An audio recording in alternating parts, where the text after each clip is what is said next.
আচ্ছা বলো তো, ভালোবাসা আসলে কি?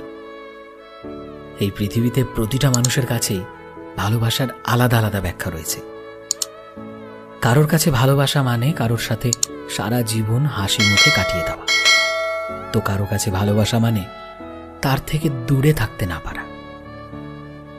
আবার কারোর কাছে ভালোবাসার মানে হলো সবসময় তার ভালোবাসার মানুষের সাথে ফোনে কথা বলা কিংবা দেখা করে ঘুরে বেড়ানো। আবার কারো কাছে ভালোবাসার মানে হলো প্রিয় মানুষটা যতই দূরে থাকুক না কেন তার কথা ভাবতে ভাবতে ক্লান্ত হয়ে যাওয়া। কিন্তু তোমরা কি জানো যে আসলে এই সব কোনো কিছুই ভালোবাসা নয়?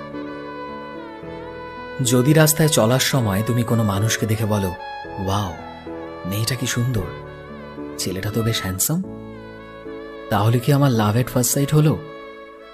তবে সেটা কিন্তু ভালোবাসা নয়। সে সুন্দর তাই তুমি তার দিকে বারবার তাকিয়েছ, তোমার মনে হয়েছে এটা ভালোবাসা। কিন্তু একবার ভেবে দেখো যে যদি সে অ্যাট্রাকটিভ না হতো, যদি সে দেখতে সুন্দর না হতো, তুমি কি তার দিকে লক্ষ্য করতে? নিশ্চয়ই করতে না। কারো সুন্দর মুখ দেখে তার দিকে বারবার তাকানো, তাকে বারবার দেখতে চাওয়া, এটা যদি তোমার কাছে ভালোবাসা মনে হয় তাহলে তুমি কিন্তু একদম ভুল। এটা শুধুমাত্র একটা ইনফ্যাচুয়েশন বা শুধুমাত্র একটা অ্যাট্রাকশন, যার সময়সীমা বেশি দিন থাকে না। এই ফিলিংসগুলো খুব তাড়াতাড়ি উড়ে যায়। কেন জানো? কারণ ভালোর তো শেষ নেই, তাই না? আজকে একটা মেয়েকে দেখে বা ছেলেকে দেখে তোমার ভালো লাগলো, কালকে তুমি তার চাইতেও আরো সুন্দর কাউকে দেখলে, তখন তোমার অ্যাট্রাকশন তার দিকে ছুটবে। তো তাহলে কি এটা ভালোবাসা বলতে পারি আমরা? নিশ্চয়ই নয়, কারণ ভালোবাসার অনুভূতি তো সবার জন্য আসে না, একটা বিশেষ মানুষের জন্য আসে, তাই নয় কি? আসলে ভালোবাসার মানে এটা নয় যে তোমাকে কাউকে ভালোবাসতেই হবে। ভালোবাসা এমন একটা অনুভূতি যেটা নিজের অজান্তেই এসে পড়ে। আবার আমরা সেটাকেও ভালোবাসা বলতে পারি না যেখানে আমরা জোর করে জেদ করে অন্য কাউকে পাওয়ার চেষ্টা করছি, কারণ এটা শুধুমাত্র স্বার্থপরতা। এখানে আমরা নিজের স্বার্থের কারণে অন্যকে অন্যের ইচ্ছের বিরুদ্ধে নিজের দিকে টানার চেষ্টা করছি।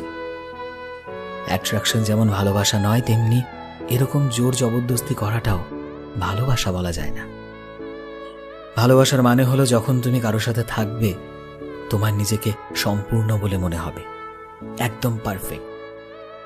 তোমার মনে হবে যে এমন মানুষ হয়তো পৃথিবীতে আর দুটো নেই, তার মধ্যে তুমি নিজেকেও খুঁজে পাবে, তার মধ্যে তুমি তোমার নিজের প্রতিমূর্তি দেখতে পারবে।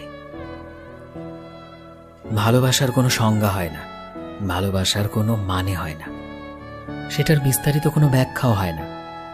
ভালোবাসা তো শুধু এক ধরনের নিঃস্বার্থতা। ভালোবাসা তো সেটা যেটা সবার প্রথমে তোমার নিজের সাথে হয়। আর যখন তুমি তোমার কাছের মানুষটার সাথে থাকো তখন তোমার এক মুহূর্তের জন্যও মনে হয় না যে তোমার পাশে অন্য কেউ বসে রয়েছে। তোমার সর্বদা এই ফিলিংসটাই আসবে যে তোমার পাশের ব্যক্তিটা তো তোমারই একটি সত্তা। আর তখনই বিপরীত মানুষটার প্রতি তোমার ভালোবাসা আরো দ্বিগুণ হয়ে যাবে। ভালোবাসার মানে শুধু এটা নয় যে আমার এর সাথে থাকতেই হবে।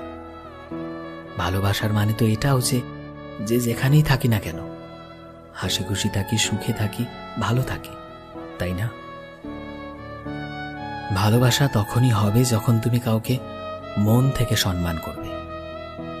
যে যেমনই থাকুক না কেন তাকে সেভাবেই তুমি গ্রহণ করতে শিখবে। ভালোবাসা মানে তুমি তোমার পছন্দের মানুষটাকে সবসময় সাপোর্ট করবে, তার সফলতায় সবচাইতে বেশি খুশি হবে তুমি। ক্ষণিকের অনুভূতিকে ভালোবাসার নাম দিয়ে আমরা ভালোবাসাটাকে এতটাই কলঙ্কিত করে ফেলেছি যে আজকাল এই শব্দটা শুনলেই আমাদের ভয় লাগতে শুরু করে। আর সত্যি কথা এটাই যে আমরা নিজেদেরকে যতটাই সংযত রাখার চেষ্টা করি না কেন, সামনের মানুষটা কখনো কখনো ভুল প্রমাণিত হয়ে যায়। যে খেলা করে যায় আমাদের ইমোশন নিয়ে, আমাদের অনুভূতি নিয়ে। আবার কখনো কখনো সেই প্রিয় মানুষটা হয়তো আমাদের ভাগ্যেই থাকে না, আর আমরা আবার ভালোবাসতে ভয় পাই। কিন্তু জীবন মানেই তো এক ধরনের যাত্রা, তাই না? মানুষ আসে আমাদের জীবনে, সে কখনো কখনো আমাদেরকে অনেক সুন্দর মুহূর্ত দিয়ে যায়, আর কিছু কিছু জিনিস শিখিয়ে দিয়ে যায়। কেউ আমাদের সুন্দর স্মৃতি দিয়ে যায়, তো কেউ আবার খুব বাজে স্মৃতি দিয়ে যায়। জীবনে চলার পথে দরকার একটা জিনিসই, তুমি নিজের রাস্তা হারিয়ে ফেলো না। তোমার যেটা উদ্দেশ্য সেটা পূরণ করো। ছোট থেকে যে স্বপ্নটা দেখেছো, যে গোলটা তুমি নিজের জন্য বেছে রেখেছো, সেটাকে পূরণ করার লক্ষ্যে এগিয়ে যাও। একটু মানুষকে চেনার চেষ্টা করো, একটু মানুষের অনুভূতিকে বোঝার চেষ্টা করো। আর রইল বাকি জীবনসঙ্গী, সেটা তো একদিন সবাই ঠিক পেয়ে যায়। জীবন বেশি দিনের যাত্রা নয়, তাই জীবনে সবসময় পজিটিভ থাকো। আর জীবনের প্রতিটা পদক্ষেপ হেসে নিও, আর জীবনটাকে আনন্দে কাটানোর চেষ্টা করো। নিজেকে ভালো রাখো, আর ভালোবাসাকে বুঝতে শেখো, চিনতে শেখো। সো ফ্রেন্ডস, আমি শোভন ছিলাম তোমাদের সাথে, কলমে ও গ্রাফিক্সে বিশ্বজিৎ। ভিডিওটি কেমন লাগলো অবশ্যই কমেন্টে জানিও, এবং যারা আমাদের নতুন দেখছো তারা প্লিজ আমাদের চ্যানেলটিকে সাবস্ক্রাইব করে দিও। এই ভিডিওর এইম রাখলাম 200টা লাইক এবং 100টা কমেন্ট। জানি তোমরা করে দেবে। তো দেখা হচ্ছে নতুন একটা দিনে নতুন একটা ভিডিওতে। টিল দেন সবাই ভালোবাসায় থেকো, সবাইকে ভালোবাসায় রেখো। Thank you.